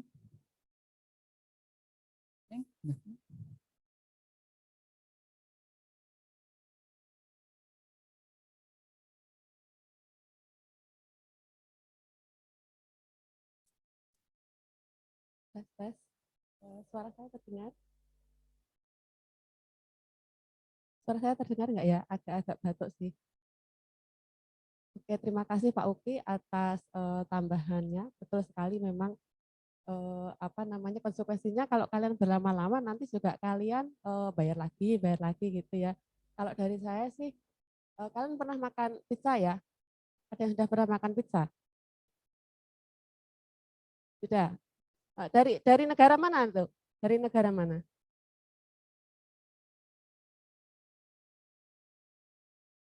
Dari Italia. Ibu kotanya apa nih? Ibu kotanya Italia apa ya? Roma. Ada kalau Pak Fat tadi kan setiap 1000 langkah itu tidak akan terjadi kalau tidak diawali langkah yang pertama ya Pak ya. Ada juga pepatah yang saya pernah dengar itu Rome City isn't built in one night. Artinya apa? Kota Roma itu tidak dibangun di satu hari. Artinya butuh proses yang lama untuk membangun suatu kota kan. Sama seperti skripsi itu tidak bisa selesai dalam snap itu satu hari satu malam seperti itu. Tapi memang perlu proses step by step yang perlu kalian lakukan gitu. Jadi dan itu hanya bisa terjadi ketika kalian melakukan action atau act gitu. Jadi silahkan dilakukan. Kadang-kadang apa yang kita takutkan atau apa yang kita khawatirkan itu hanya terjadi di kepala kita. Jadi silahkan dicoba saja gitu. Dilakukan apa sih yang kira-kira yang paling mudah dulu dilakukan, apa yang paling sulit nanti. Misalnya nyari-nyari baca-baca itu kan nggak butuh waktu banyak ya, atau nggak butuh sambil mikir. Jadi itu bisa dilakukan misalnya siang-siang yang nggak begitu, yang misalnya kalian nggak terlalu harus fokus gitu ya. Yang berat-berat nanti lakukan misalnya terserah mungkin waktu subuh atau waktu apa yang kira-kira berfungsi atau bisa maksimal untuk kalian. Masing-masing orang punya cara masing-masing ya. Itu cara saya seperti itu. Itu yang dosen saya bagikan ke saya gitu. Kalau lakukan yang sepele-sepele yang kayak misalnya ngecek tulisan-tulisan itu pas yang kalian nggak begitu banyak moodnya gitu, karena itu kan sepele sekali minor gitu. Tapi yang berat-berat itu nanti bisa alokasikan waktu tersendiri di mana kalian yang merasa bisa bekerja dengan baik itu aja. Terima kasih.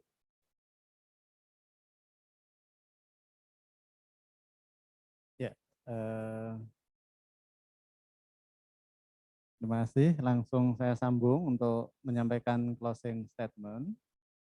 Pertama, ini adalah forum yang sangat penting karena mempertemukan dari prodi, dosen-dosen prodi dan juga mahasiswa. Jadi tadi sharingnya itu tidak hanya membahas yang semesternya sudah akhir, tetapi sekaligus berbagi mahasiswa yang semester 8 dan sudah selesai munakosa. Nah, tadi itu kan luar biasa. Selamat pada semuanya, utamanya yang di semester 8 dan sudah selesai munakosa. Ini bisa ditiru baik yang masih semester 8 maupun semester-semester yang lainnya. Yang kedua, Bapak Ibu dosen tadi telah membagikan banyak pengalaman, ilmu, tips, trik, masuk bagaimana hal-hal akademik dan langkah-langkahnya. Saya kira sangat bermanfaat sekali bagi teman-teman mahasiswa. Dan yang terakhir, saya berterima kasih pada semuanya, tim di Prodi, Bapak Ibu dosen yang rawuh secara virtual, dan seluruh teman-teman mahasiswa dan mahasiswi. Semoga segera berproses dan akhirnya finish. Demikian dari saya kembalikan pada moderator. Akhirul kalam, terima kasih. Assalamualaikum. Waalaikumsalam warahmatullahi wabarakatuh. Baik, Bapak Ibu dosen yang kami hormati dan teman-teman mahasiswa yang kami banggakan, kami persilahkan untuk dapat membuka kameranya karena sesi selanjutnya adalah sesi foto. Ya, silahkan untuk dapat dibuka kameranya.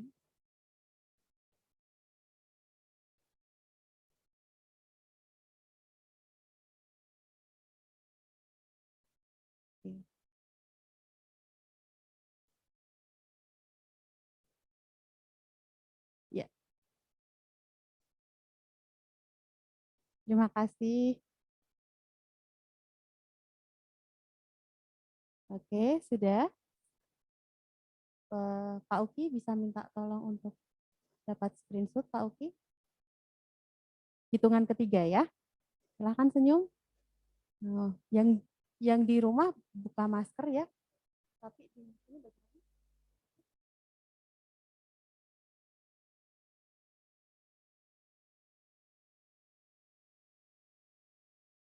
Biar kenal yang namanya Pak Fatah yang mana, Bu Eni yang mana, Bu Indi yang mana.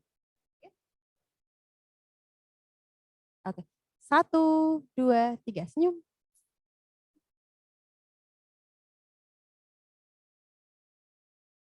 Oke, sekali lagi. 1, 2, cheese.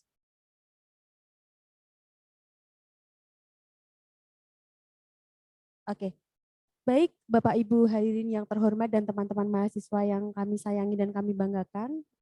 Tiba kita di penghujung acara, yaitu acara penutup. Marilah kita tutup acara forum group discussion ini dengan bacaan hamdalah dan surat Al-Asr. Alhamdulillahirabbil alamin wal asr.